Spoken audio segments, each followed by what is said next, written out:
Welcome back to McMorris Prosthetic Services.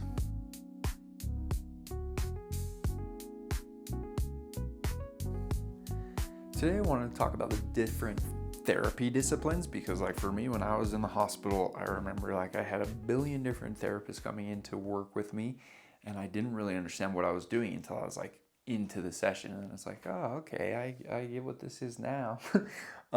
So first things first, if you everyone's different. Everyone's going to have a little bit different recovery and rehab system, obviously, depending on what else you have going on.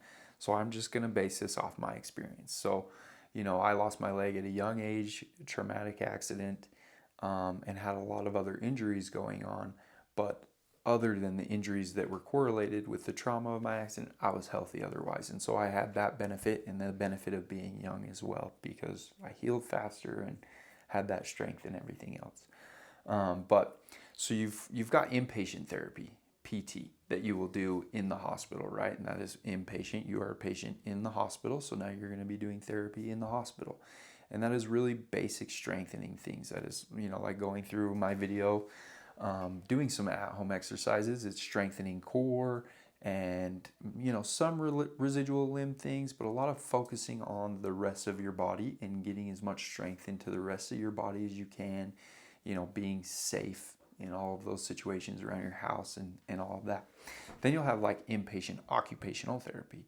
And inpatient occupational therapy is teaching you how to be safe in those situations when you are doing everyday things, right? Like my occupational therapist, because I had this hand in a splint and I throw and I brush my teeth with my right hand, but I write and eat with my left hand. And so I couldn't brush my teeth with my right hand anymore. I had to learn how to brush my teeth with my left hand. That was really hard. Getting the motion right to brush my teeth with my left hand, really my gums were beat up for a minute because I was just jamming the toothbrush around. But occupational therapy helped me figure out how to do that. Helped me figure out how to hold the toothbrush just a little bit better. So the bristles were actually hitting my teeth and everything else.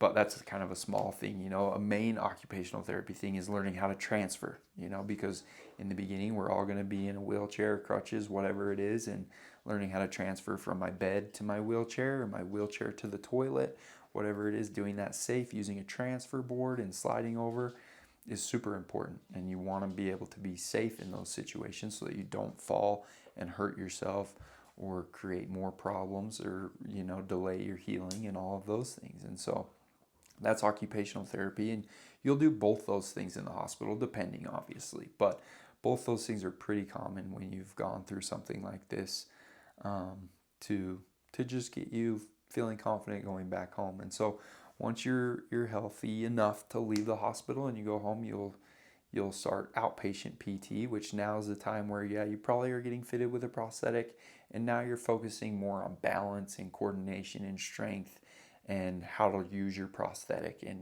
And so this is where you're doing all those gait things and walking in parallel bars and rolling a ball around on your other foot, different things like that. And this is something you'll do 2 times, 3 times a week, just depending on your situation. Obviously you're going to make that plan with your doctor and your therapist, but a couple times a week you'll probably go do that. And then depending on, again, your situation, you might still do some outpatient occupational therapy as well. And I think that all of these things are just, I've talked about the importance of PT and the importance of OT a little bit, but both are so important. And back to my last video, just talking about setting realistic expectations. I've had patients in the past or people come into our clinic and say yeah, I don't need to do PT. I think it's going to be okay. And I understand where they're coming from, especially a lot of times it's BKs below the knee, and it's yeah, probably will, especially you're an active guy, man. You could probably figure it out and be okay. But, I learned so much about my body, the rest of my body in physical therapy. Like I talked about in my PT video, I learned how to assimilate my pelvis, how to move my pelvis around. It's who can move their pelvis? My sisters are all dancers. If I tell them to dip their pelvis or lift their pelvis, they can't do it. They're moving their hips, they're moving their back, but they can't just adjust their pelvis, right? And they're very in tune with their bodies. But that was something that I had to specifically focus on in PT and learn how to do so that I was holding myself correctly and so that I wasn't creating more issues in my hips and my back and stuff now 12 years later. And so it is very needed. It makes such a big difference. It really does improve how fast you can recover and how fast you can start using your prosthetic. And really that's what it comes down to. Like, a lot of people ask me, how hard is it to use your prosthetic? And it's not a like can you, can't you, it's do you want to. It's really that. It's do you want to? Are you committed to doing the work? And if you are committed to doing that work, then you can do whatever you want to do. I would guess that your doctor, your therapist, your prosthetist, they will all figure out ways to get you equipment to adapt what you want to do, and figure out how to go about doing that. But you have to be committed to doing the work. It's not just going to be, yeah, let's get you these 5 things and then you can go off and run. And like I said in my last video, like, that's not reality. You have to put in a lot of work and a lot of effort to understand how these things work. And that's where your occupational and physical therapists come into play and really help you understand those things. And that doesn't mean that they like know your prosthetic device inside and out, but they know your body inside and out, and they know your gait inside and out. And so they are going to help you learn things that you need to pay attention to, things that you need to, not be doing, and things that you should be doing. Like in the beginning, I was always we're all overcompensating in one way or another. But there were some things that I could learn to overcompensate a little bit less and put less strain on my sound limb and knee especially. And that was super important for me because this knee is so important to me and is really the catalyst for everything that I do. If I don't have this knee, I'm in big trouble. And so keeping this knee healthy and in shape is really important to me. And staying up on physical therapy, even staying up on some gait training.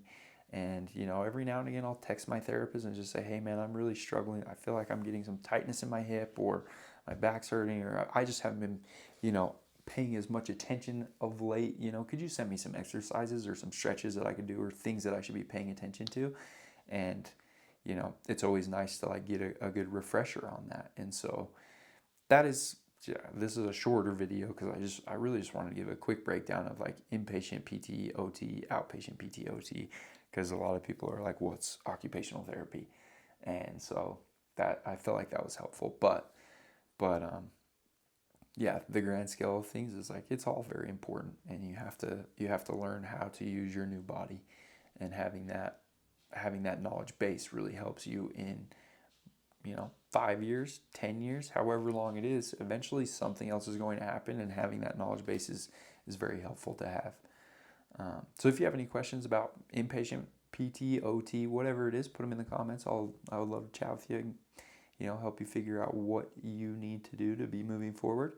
Other than that, we'll see you next time. Thank you.